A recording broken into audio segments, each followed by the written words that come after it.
Thank you, Reverend Sharpton, and thanks for everyone for coming. Stop and frisk is commonly phrased as an issue that disproportionately impacts Black and Latino men. But missing from the statistics in the press, the barbershop narratives, is the reality that lesbian, gay, transgender, and bisexual people of color, including myself, are among those subjected to over 685,000 stops and frisks by the NYPD last year, and that LGBT people of color have been at the forefront of resistance to abusive policing since way before Stonewall. Resistance to discriminatory policing has been a common thread throughout LGBT history, from Bayard Rustin's sexually charged arrests, to Audre Lorde's community being policed for not wearing traditional heels and skirts, and to my hero, James Baldwin, speaking out about being stopped and frisked in Harlem during the Civil Rights Movement.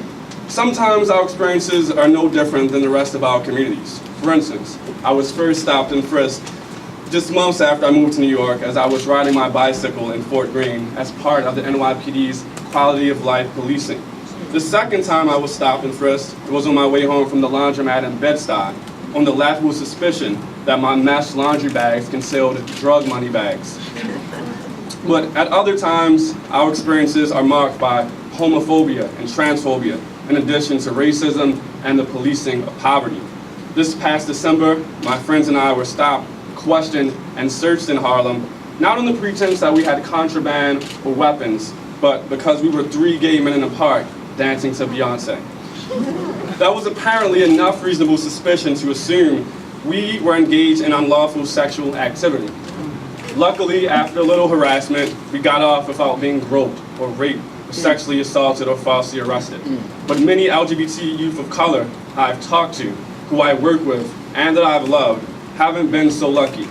Worse, we've been assured that these discriminatory practices somehow make our community safer. But a city where gay men are routinely stopped and even arrested based on the assumption that we must be engaged in lewd conduct is not a safe city. A city where LGBT people are afraid to carry condoms for fear that they will be used as evidence that they were engaged in prostitution is also not an example of a safe city. A city where lesbians are slammed up against cars, groped and threatened with sexual assault to turn them straight is not a safe city. A city where women of color are sexually harassed by cops during stops each day is not a safe city.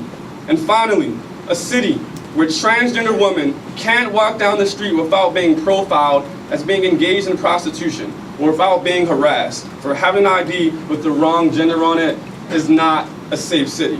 This is why Streetwise and Safe is a proud member of Communities United for Police Reform, and this is why Streetwise and Safe supports the landmark Community Safety Act, which would make history by saying for the first time in New York City that people can't be stopped, frisked, or profiled based on their sexual orientation and gender identity, their race, their age, gender, immigration, or housing status.